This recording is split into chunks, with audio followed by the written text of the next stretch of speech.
Crazy. It is insane. Let's see. There's a lot that went behind the scenes here. Um,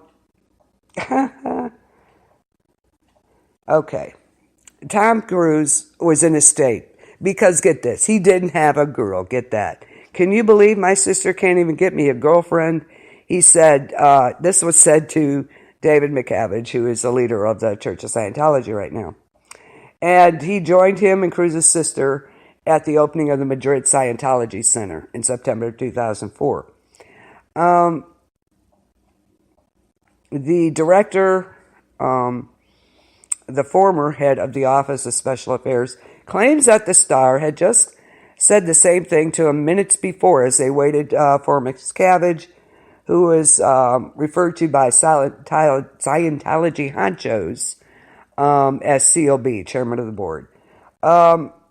Scientology's former inspector general and number two prided himself on being able to produce with a snap of his fingers anything Cruise desired, as well as to remove whatever he considered to be obstacles in the star's life, okay?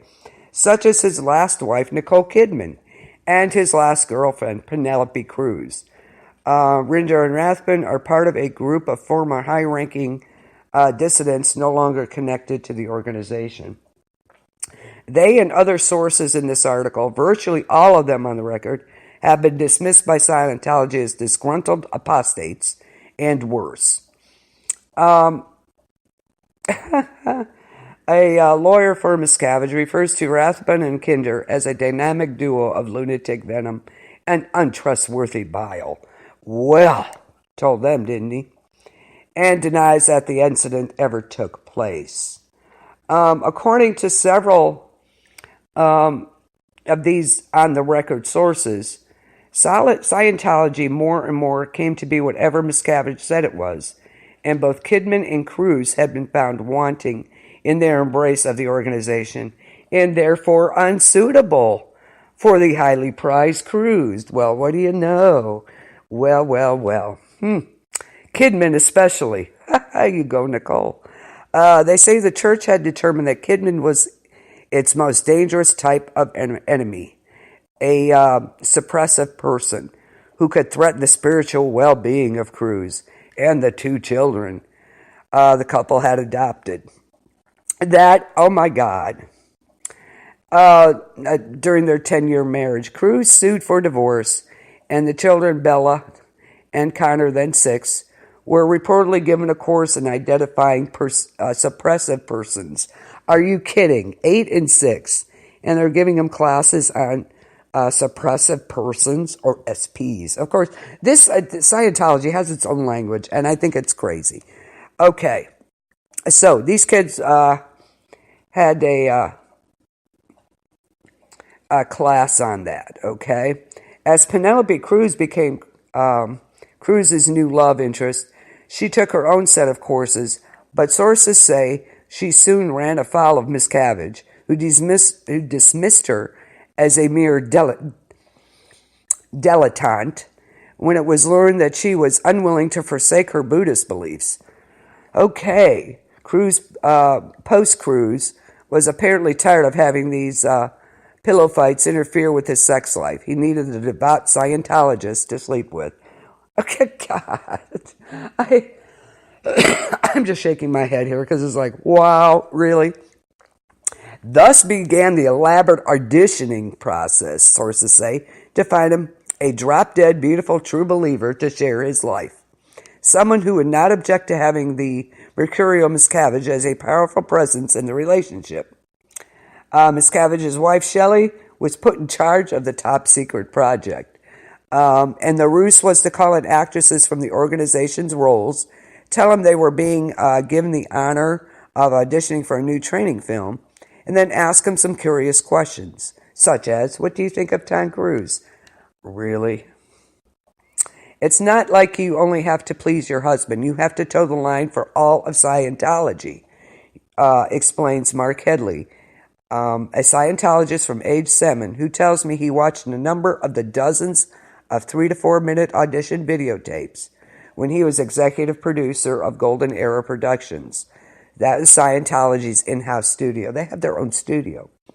And he states, you can't do anything to displease Scientology because Tom Cruise will break out. He will freak out. Oh my God. Really? The timing was especially delicate, for Cruise was burrowing deeper and deeper into the church, and Miscavige was actively pushing him, of course.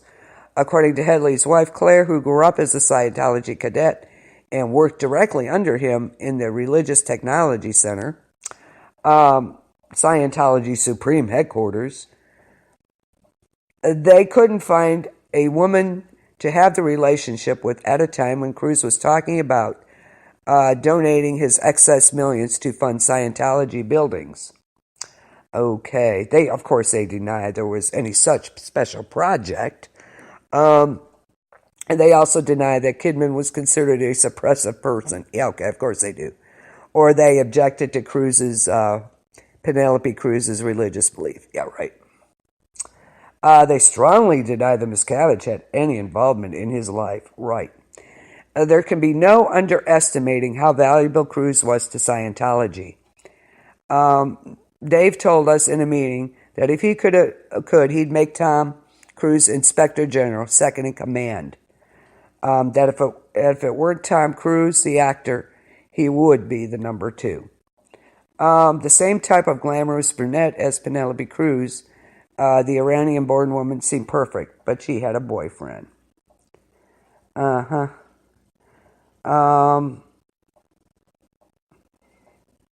So Miscavige, 2 years older and a couple of inches shorter than Cruise, began working with L. Ron Hubbard, of course, the founder of Scientology. Neither Cruise nor Miscavige attended college, yada, yada, yada. The most notable joint public appearance of Cruise and Miscavige occurred weeks after the opening in Madrid, when he conferred the organization's Freedom Medal of Valor to Tom Cruise. On the star at a black tie ceremony outside London. Tom Cruise appeared both in person and on a bizarre videotape, wearing a black turtleneck and extolling Scientology. That, of course, immediately went up on the internet. Travolta's too, yeah. Yeah, there's a lot, and, I think we're going to have a part 2 on this for sure.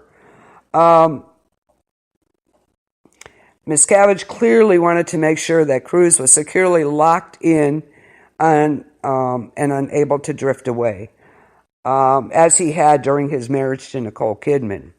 All during that time, the organization got reports on the couple through members of their staff.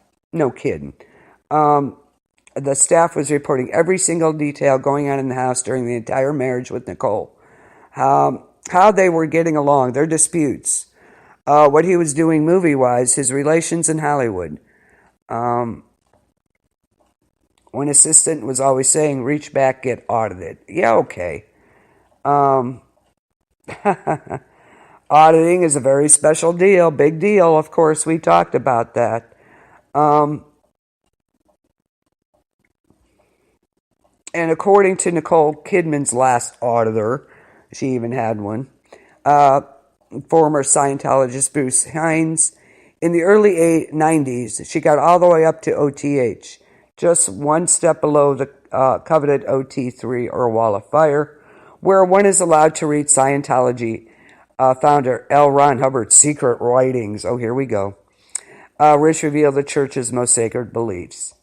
How 75 million years ago, a galactic emperor named Xenu sent millions of frozen souls on spaceships.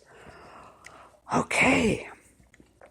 Frozen souls on spaceships from his overpopulated kingdom to the bases of volcanoes on Earth. The volcanoes were hydrogen bombed, and today the scattered and reincarnated spiritual beings, or thetans, pick up human bodies as containers. Their excess emotional baggage can haunt the human host, however. Oh my Lord. I can't believe I just read that. Are you serious? Xenu. Planet Xenu.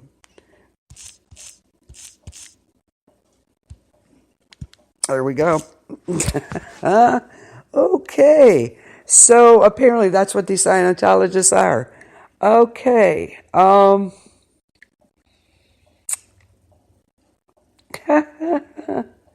And that's where the penny drops, Mark Headley tells me. People either say, what the hell? Or I'm out of here. Headley, who was personally audited by Cruz as a teenager, claims that Cruz had reached the OT third level before he followed Kidman's lead away from the organization. Numerous sources say that Nicole Kidman, a Catholic, was never considered safe by the Scientologists because her father in Australia is a psychologist, by definition, a suppressive person. There you go. Oh my God. And of course, Scientology rejects psychiatry and all psychotropic drugs. Of course, they deny all this. What a bunch of crap. According to a former director of Scientology Celebrity Centers, oh, they even have one of those, and a member of the Sea Org, of course, the church's version of clergy. As a result of Cruz's purported drifting, one hapless woman involved with Kidman's case was punished by being made to wear a black boiler suit, a signal that no one at the RTC was to talk to her and to sleep on the floor. For months and months, she was assigned to hard manual labor, pushing a wheelbarrow. And after Cruz's marriage with Kidman collapsed in early 2001 and his relationship with Penelope Cruz faded, there were to be no more slip-ups. Rathburn asserts, I was spending 50% of my time during that 3-year period just securing Tom into the Scientology camp. Rathburn says that he audited Cruz, and according to Claire Headley, unbeknownst to Cruz, his confessionals were secretly taped by cameras. And there were 2 views, one close-up of the e-meter dial and the other a long shot over the shoulder showing Tom Cruise holding the cans. We used hidden cameras behind mirrors, in picture frames, and alarm clocks. Wow. Oh, I'm in.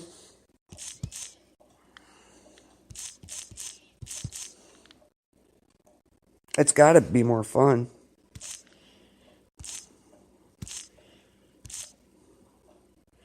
This is totally insane. I like Planet Xenu thing. That's interesting. The frozen bodies. I'm in for sure. When's the first meeting? Better be serving something too.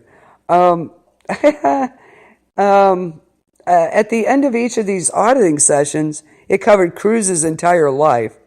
They would give a written report to Miscavige, who received the videotapes and observed being delivered to.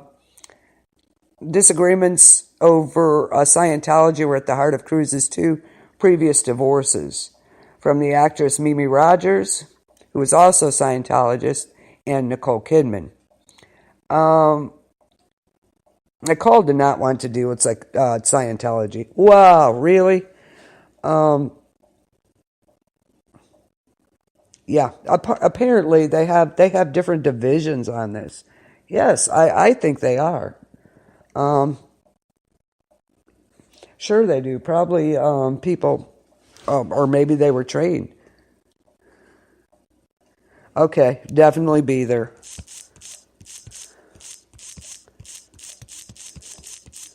Just when and where, what time.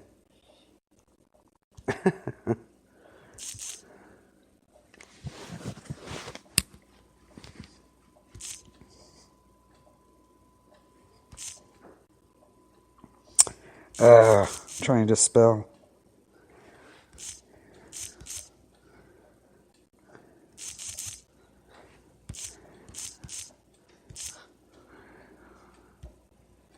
I'm there, for sure. I'm definitely. Okay. This is insane. Both women got cold on Miscavige. He was integral to the breakup of the marriages. He eagerly awaited the Cruz reports and those of other high-profile Scientology members at his Gold Base headquarters. According to several sources,